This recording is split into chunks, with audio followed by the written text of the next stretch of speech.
கிரிப்டோஸ்டி தமிழ் நண்பர்கள் அனைவருக்கும் வணக்கம். இன்னைக்கு நம்ம பார்க்க போற வீடியோ என்ன அப்படின்னு பாத்தீங்கன்னா, இந்த P2P இஷ்யூ. அதாவது என்னுடைய பேங்க் அக்கௌண்ட் வந்து ஃப்ரீஸ் ஆயிருச்சு அப்படின்ட்டு சில பேரும், என்கிட்ட அமௌண்ட் வாங்கிட்டு டாலர் வந்து சென்ட் பண்ணாம விட்டாங்க அப்படின்ட்டு சில பேரும் வந்து இதனால வந்து பாதிக்கப்பட்டவங்களுடைய எண்ணிக்கை அதிகம். இதனால ஏமாற்றப்பட்டது அப்படிங்கிறத விட அக்கௌண்ட் ஃப்ரீஸ் ஆச்சு, பேங்க் அக்கௌண்ட் வந்து ஃப்ரீஸ் ஆச்சு அப்படின்னா அதில் வந்து நிறைய இஷ்யூஸ் இருக்கு. அது எப்படியெல்லாம் வந்து நம்ம சால்வ் பண்ணலாம், எப்படி அவாய்ட் பண்ணலாம், இதுக்கான சொல்யூஷன் என்ன அப்படிங்கிறத நம்ம விளக்கமாக பார்த்துடலாம். இதெல்லாம் பார்க்கறதுக்கு முன்னாடி நம்ம கிரிப்டோஸ்டி தமிழ் சேனலை சப்ஸ்கிரைப் பண்ணாமல் இருந்தீங்க அப்படின்னா சப்ஸ்கிரைப் பண்ணிக்கோங்க. நம்ம சேனலுடைய டெலிகிராம் லிங்க் டிஸ்கிரிப்ஷன் இருக்கு, ஜாயின் பண்ணிக்கோங்க. நம்மளுடைய இம்பார்ட்டன்டான அப்டேட்ஸ் எல்லாமே நம்ம டெலிகிராம் தான் போஸ்ட் பண்ணுவோம், ஸோ அதை ஃபாலோ பண்ணிக்கங்க. ஃபர்ஸ்ட் ஒன் பார்த்தீங்க அப்படின்னா, அதாவது இந்த P2P அப்படிங்கிறது என்னன்னா, மோஸ்ட்லி பினான்ஸ் எக்ஸ்சேஞ்ச் யூஸ் பண்ணவங்க அதிக அளவில் பாதிக்கப்பட்டிருப்பாங்க. ஏன்னா அதில் அதிகமாக மக்கள் யூசர்ஸ் இருக்கிறதுனால அதில் வந்து போய் பை பண்ணியிருப்பாங்க. ஒரு யூசர் வந்து USDT கொடுத்து கேஷாக வந்து வாங்குறாரு அப்படிங்கிற பட்சத்தில் ஒரு எக்ஸாம்பிள் சொல்கிறேன். அவர் வந்து USDT அவங்க வந்து சேஃபாக தான் டிரான்சாக்ஷன் பண்ணி கொடுக்குறாங்க. பினான்ஸை பொறுத்த வரைக்கும் பேமெண்ட் வந்ததுக்கப்புறம் இவங்க ரிலீஸ் பண்ணுவாங்க. ஸோ அது பேமெண்ட் எல்லாமே வந்துடுது, ஓகே. ஆனால் என்ன அப்படின்னு பார்த்தீங்கன்னா, அடுத்த இஷ்யூ என்ன ஸ்டார்ட் ஆகுது அப்படின்னு பார்த்தீங்கன்னா, அந்த கேஷ் அனுப்புன நபர் ஏதாவது இல்லீகல் மணியை வந்து நமக்கு சென்ட் பண்ணியிருந்தாரு அப்படின்னா, ஸ்கேம் பண்ண அமௌண்ட்டையோ அல்லது வேற ஏதாவது ஒரு அமௌண்ட்டையோ, நமக்கு தவறான வழியில் வந்த அமௌண்ட்டை நமக்கு அனுப்புனாரு அப்படின்னா நம்முடைய பேங்க் அக்கௌண்ட்டை வந்து ஃப்ரீஸ் பண்ணிடுவாங்க. ஸோ அதனால நம்மளும் பாதிக்கப்படுவோம். இப்போ புதுசாக ஒரு டெக்னிக்ல வந்து போயிட்டு இருக்கு, பைபிட், பிட்கெட், பினான்ஸ். இதுல எல்லாம் என்ன நடக்குது அப்படின்னு பார்த்தீங்கன்னா, இந்த ஸ்கேமும் நடந்துகிட்டு தான் இருக்கு. நீங்க டாலரை வந்து கொடுத்து கேஷ் வாங்குறதுக்காக டிரான்சாக்ஷன் எல்லாமே கம்ப்ளீட் ஆயிரும். உங்களுக்கு பேங்க் அக்கௌண்ட்டுக்கு கேஷும் வந்துடும். கேஷ் வந்து சில மணி நேரத்திலேயே வந்து என்ன ஆகுதுன்னா, போட்ட அமௌண்ட் அப்படியே ரீஃபண்ட் ஆகி திருப்பி அவங்களுக்கே போகுது.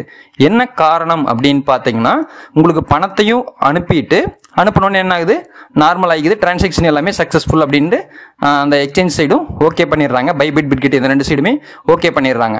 ஆனால் அவன் அந்த பணம் அனுப்பினவன் என்ன பண்ணுறான் அப்படின்னா, இது வந்து நான் தப்பாக அனுப்பிட்டேன் அப்படின்ட்டு சொல்லியோ அல்லது தவறான ஒரு இது நடந்துருச்சு அப்படின்ட்டு அவன் ரீஃபண்ட் வந்து எடுக்க ஆரம்பிக்கிறாங்க அப்படின்ட்டும் சில கேசஸ் வந்து ட்விட்டரில் இப்போவும் நிறைய பேர் சர்ச் பண்ணி பார்த்தீங்கன்னா இந்த ப்ராப்ளமும் போயிட்டு இருக்கு. P2Pங்கிறது பினான்ஸ் மட்டும் கிடையாது. P2Pல எங்கே வாங்கினீங்கனாலுமே உங்களுக்கு கண்டிப்பாக ரிஸ்க் இருக்கு. நீங்கள் தெரியாத நபர்கிட்ட இந்த டாலர் கொடுக்கறது வாங்குறது அவாய்ட் பண்ணிக்கங்க. தெரியாத நபர் அப்படின்னு சொல்றது P2P மூலமா, ஓகேங்களா.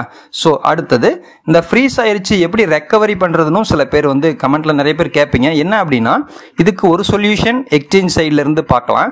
எக்ஸ்சேஞ்சில் இருந்து உங்களுக்கு சொல்யூஷன் கிடைக்கல அப்படிங்கிற பட்சத்தில் நீங்கள் டைரக்டா உங்களுக்கு அக்கௌண்ட் ஃப்ரீஸ் ஆயிருக்குது அப்படின்னா, அந்த டீட்டெயில் எந்த அக்கௌண்ட் வச்சிருக்கீங்களோ அந்த பேங்க்குடைய பிரான்ச்சுக்கு போவாங்க. பிரான்ச்சுக்கு போனீங்கன்னா அவங்க என்ன கம்ப்ளைண்ட் ஆயிருக்குது, என்ன காரணத்துக்காக அக்கௌண்ட்டை ஃப்ரீஸ் பண்ணியிருக்கோங்கிற டீட்டெயிலை கண்டிப்பாக கொடுப்பாங்க. அந்த டீட்டெயிலை வாங்கிட்டு எந்த ஸ்டேஷனில் உங்கள் மேலே கம்ப்ளைண்ட் ரைஸ் ஆயிருக்குது அப்படிங்கிறத பார்த்துட்டு அங்கே தான் அப்ரோச் பண்ணணும். நீங்கள் நினைக்கிற மாதிரி தமிழ்நாட்டுக்குள்ளேன்னா நீங்கள் லோக்கல் ஏரியாவில் தான் கம்ப்ளைண்ட் ஆயிருக்கும் நீங்கள் நினைக்க வேணாம். கண்டிப்பாக வெளி ஏரியாவிலேருந்து தான் ஆயிருக்கும். ஹரியானா இந்த மாதிரியான ஏரியாக்கள்லேருந்து தான் ஆயிருக்கும். ஸோ அந்த டைரெக்டாக நம்ம அந்த ஸ்டேஷனுக்கு போய் தான் இந்த ப்ராப்ளத்தை சால்வ் பண்ண வேண்டியது இருக்கும். இது மிகப்பெரிய தலைவலியை கொடுப்பாங்க. இல்லை நான் கண்டிப்பாக P2Pல தான் பண்ணுவேன், நான் வந்து சேஃபாக பண்ணுவேன் அப்படின்னா, முதல்ல வந்து அந்த நபர் நீங்கள் யார்கிட்ட வாங்குறீங்களோ அவங்களுடைய ரேட்டிங்ஸை வந்து பாருங்கள். அங்கே வந்து ரேட்டிங் வந்து கரெக்டான ரேட்டிங்கில் தான் இருக்காங்களா, 5 ஸ்டார் வந்து வாங்கியிருக்காங்களா, அது வந்து ப்ராப்பரான டிரான்சாக்ஷன்லாம் கம்ப்ளீட் பண்ணி கொடுத்துருக்காங்களாங்கிறத எல்லா எக்ஸ்சேஞ்சஸ்லையுமே காட்டுவாங்க. எவ்வளோ டிரான்சாக்ஷன் கம்ப்ளீட் பண்ணியிருக்காங்க அந்த விஷயத்தையும் செக் பண்ணி பாருங்கள். ஸோ இதெல்லாம் பார்த்துட்டு தான் பண்ணணும். அடுத்தது இதுக்கு நான் பயன்படுத்துகிறேன் அப்படின்னா, கிரிப்டோ பை பண்ணுறக்கோ செல் பண்ணுறதுக்கோ பயன்படுத்துகிறேன் அப்படின்னா, சேலரி அக்கௌண்ட்டையோ அதாவது எல்லாத்துக்கும் பயன்படுத்துகிற பேங்க் அக்கௌண்ட்டையோ பயன்படுத்த வேண்டாம். செப்பரேட்டாக இதுக்குன்ட்டு ஒரு அக்கௌண்ட்டை வச்சுக்கோங்க. இந்த மாதிரியான டிரான்சாக்ஷன்ஸ் எல்லாத்துக்குமே சப்போஸ் ஏதாவது ஃப்ரீஸ் ஆனால் கூட உங்களுக்கு கொஞ்சம் சால்வ் பண்ணுறதுக்கு ஈஸியாக இருக்கும். சேலரி அக்கௌண்ட்டில் நிறைய பேர் லாக் ஆனவங்க ஏகப்பட்ட பேர் இருக்காங்க. ஏன்னா சின்ன ஸ்கேமான அமௌண்ட்டுக்கு வந்து ஒரு 2000 ரூபாய் பாதிக்கப்பட்டிருக்கிறதுக்காக அக்கௌண்ட்டை ஃப்ரீஸ் பண்ணியிருப்பாங்க. ஆனால் உள்ள வந்து 2-3 லட்ச ரூபாய் கூட இருக்கும். இப்போ ரீசெண்டாக கூட கோர்ட்டில் ஒரு கேஸ் ஒன்று போச்சு. அதாவது ஒரு 4000 ரூபாயோ 5000 ரூபாயோ ஸ்கேம் ஆனதுக்காக ஃபுல் அக்கௌண்ட்டையும் ஃப்ரீஸ் பண்ணிட்டாங்க. அந்த நபர் வந்து என்ன பண்ணுறதுன்னு தெரியாமல் கோர்ட்டுக்கு போனார். கோர்ட்டில் வந்து இப்போ என்ன சொல்லியிருக்காங்க அப்படின்னா, எந்த தொகை பாதிக்கப்பட்டதா நீங்கள் நினைக்கிறீங்களோ அந்த தொகையை மட்டும் பேங்க்ல இருந்து ஃப்ரீஸ் பண்ணுங்க, மற்ற தொகையை நீங்கள் ஃப்ரீஸ் பண்ணாதீங்க அப்படின்ட்டு கோர்ட்டும் சொல்லியிருக்காங்க. ஸோ அதனால மக்களுக்கு இது ஒரு சாதகம் அப்படின்னாலுமே பிரச்சனையிலேயே மாட்டாமல் இருக்கிற வரைக்கும் நல்லது. நெக்ஸ்ட் இன்னொரு விஷயத்துக்கு வருவோம். இதுக்கெல்லாம் வந்து நம்ம சொல்யூஷன் அப்படிங்கிறது என்ன அப்படின்னா, மோஸ்ட்லி நிறைய பேர் என்ன பண்றாங்கன்னா, உங்களுடைய ஃப்ரெண்ட் சர்க்கிள்குள்ள நான் கொடுக்குறேன் வாங்கிக்கிறேன் அப்படின்னு சொல்லி பண்றவங்களும் உண்டு. அது உங்களுடைய தனிப்பட்ட விருப்பம். ஆனா ப்ராப்பரான மெத்தட் அப்படிங்கிறது இந்தியன் எக்ஸ்சேஞ்சஸை பேஸ் பண்ணி நம்ம பை அண்ட் செல் பண்றது. நல்லா தெரிஞ்சுக்கோங்க, FIU கீழே இருக்கிற எக்ஸ்சேஞ்சஸா இருக்கலாம், எந்த எக்ஸ்சேஞ்சஸ் ஆனாலும் இருக்கலாம். இந்தியன் எக்ஸ்சேஞ்சா இருந்தாலுமே P2P பண்ணாதீங்க. டைரக்டா அவங்களோட எக்ஸ்சேஞ்ச், நான் வந்து எந்த எக்ஸ்சேஞ்ச் யூஸ் பண்றேன் அப்படின்னா ஜியோடெக்ஸ் எக்ஸ்சேஞ்ச் தான் யூஸ் பண்ணிட்டு இருக்கேன். ஸோ அந்த எக்ஸ்சேஞ்சில் வந்து டெபாசிட்டோ வித்ட்ராவலோ அந்த பேங்க் நம்ம டெபாசிட் பண்ணோம் அப்படின்னா நமக்குன்னு ஒரு அக்கௌண்ட் இருக்கும், அதில் டெபாசிட் ஆகுது. வித்ட்ரா ஆனாலும் நம்மளுடைய பேங்க் அக்கௌண்ட்டுக்கு அந்த எக்ஸ்சேஞ்சுடைய நேம்ல இருந்து அக்கௌண்ட்ல இருந்து தான் நமக்கு உள்ள வருது. ஸோ அதனால எந்த ஒரு ப்ராப்ளமுமே வராது. ஆனால் இதே தனிப்பட்ட நபருடைய அக்கௌண்ட்ல இருந்து நமக்கு உள்ள வந்ததுன்னா, அவங்க ஸ்கேம் பண்ணியிருந்தாங்கன்னா நம்ம பிரச்சனையில மாட்டுவோம். ஸோ நீங்க எந்த எக்ஸ்சேஞ்சஸா இருந்தாலும் இதே மெத்தட் தான். அதாவது பினான்ஸ்ல எல்லாம் பார்த்துருப்பீங்க, நீங்க வாங்குற விலை ஒன்றா இருக்கும், விற்கிற விலை ஒன்றா இருக்கும். ஓகேங்களா? நிறைய பேர் இந்த ₹1 ₹2 டிஃபரன்ஸ்க்காக போவாங்க.